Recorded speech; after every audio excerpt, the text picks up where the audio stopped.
Good morning aspirants, स्वागत है आपका फोकस ऑन एजुकेशन में। मैं एजुकेटर आप सब के लिए मोस्ट इंपॉर्टेंट क्वेश्चंस लाई हूँ for TGT PGT English literature. I hope आपको ये वीडियो पसंद आ रहा होगा। इसे लाइक, कमेंट और शेयर करना बिल्कुल ना भूलिए। चलिए आते हैं इंपॉर्टेंट फैक्ट्स जो आई होप आपको बिल्कुल इंटरेस्टिंग और न्यू लगेगा। चलिए देखें। हम आते हैं अपने फर्स्ट पॉइंट पर। ये क्या है? Chronicle place were popular in. तो क्रॉनिकल्स प्ले जो थे वो कब पॉपुलर थे, यानी किस सेंचुरी में ज़्यादा लिखे गए हैं? तो याद रखिएगा ये 16 सेंचुरी के अंदर लिखे गए हैं। आपको ये बात पता है क्रॉनिकल जो है ये किसी भी इवेंट, पास्ट इवेंट के एक के बाद एक होने के इवेंट को दिखाता है। इसको आप कह सकते हो कि हिस्टोरिकल प्ले की तरह होते हैं ये, ठीक है। क्रॉन मतलब क्या होता है? टाइम होता है, ये रूट वर्ड है, याद रखिएगा। तो ये क्रॉनिकल प्लेस जो थे वो 16 सेंचुरी में ज़्यादा लिखे गए।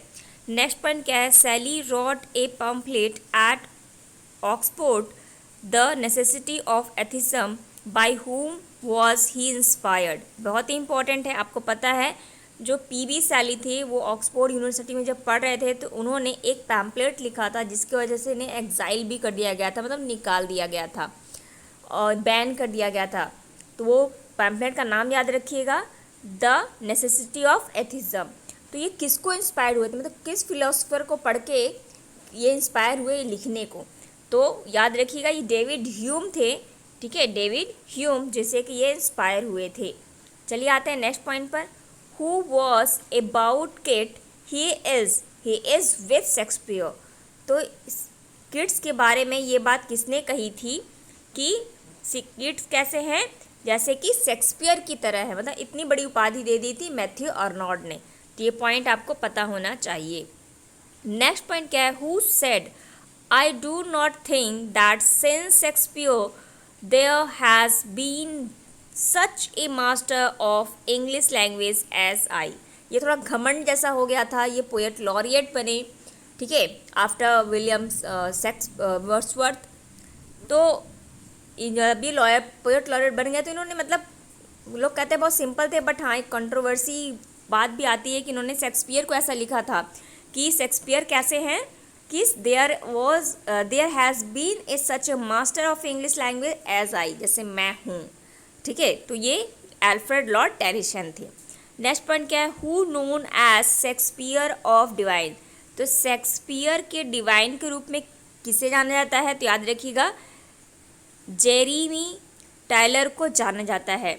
और ये किसके में, मतलब टेम्पररी थे, ये भी याद रखिएगा। ये जॉन मिल्टन जो थे उनके टेम्पररी थे, मतलब उनके समकालीन थे ये।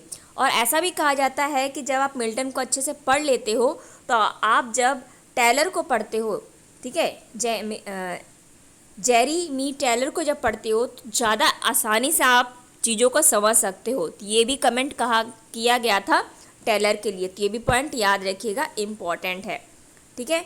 चलिए आते हैं अपने नेक्स्ट पॉइंट पर। The poet whose work rescue John Stuart Miller for severe mental depression was.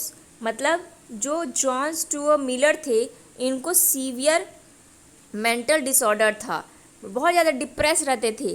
But after the reading of William Wordsworth वो बहुत ज़्यादा प्रभावित थे और बहुत आसानी से ये अपने डिप्रेशन से बाहर आ सके। तो याद रखिएगा ये बहुत ही इंटरेस्टिंग पॉइंट लगा मुझे। आप हमारे कोर्स में तो मिलर नहीं है बट विलियम वर्ड्सवर्थ तो हैं। तो हो सकता है कि विलियम वर्ड्सवर्थ से रिलेट करके ये क्वेश्चन दे सकता है, ठीक है। कौन सा ऐसा राइटर है जो कि वर्ड्सवर्थ के पोएम्स को, उनके बुक्स को पढ़कर अपने मेंटल स्टेटस से, डिप्रेशन से बाहर आ सका? तो याद रखिएगा उनका नाम भी जॉन स्टूअर्ट मिल और विलियम वर्ड्सवर्थ की बुक से। नेक्स्ट पॉइंट क्या है? Doctor Johnson defence Shakespearean violation of the unities on the ground of. मतलब डॉक्टर जो जॉनसन थे उन्होंने डिफेंस किया था, मतलब उनके पक्ष में थे शेक्सपियर जो वायलेट करते थे 3 unities, unity of time, unity of action, ठीक है। तो इनको ये कहते थे कि ये क्यों ऐसा करते हैं, due to the readers ability to reconstruct, मतलब रीडर्स जो होते हैं वो अपनी एबिलिटी को कंस्ट्रक्ट कर सके खुद से, इसलिए शेक्सपियर ऐसा करते थे। ये पॉइंट याद रखिएगा, ये भी मुझे इंटरेस्टिंग पॉइंट लगा। तो फिर नेक्स्ट पॉइंट है कि इट इज़ सेड डैट, ये कहा जाता है कि Shakespeare base his Julius Caesar on certain incident of his era. तो उनके एरा में यानी शेक्सपियर के टाइम में कुछ ऐसा इंसिडेंट हुआ था कि उन्होंने जूलियस सीजर जैसी बुक लिख दी।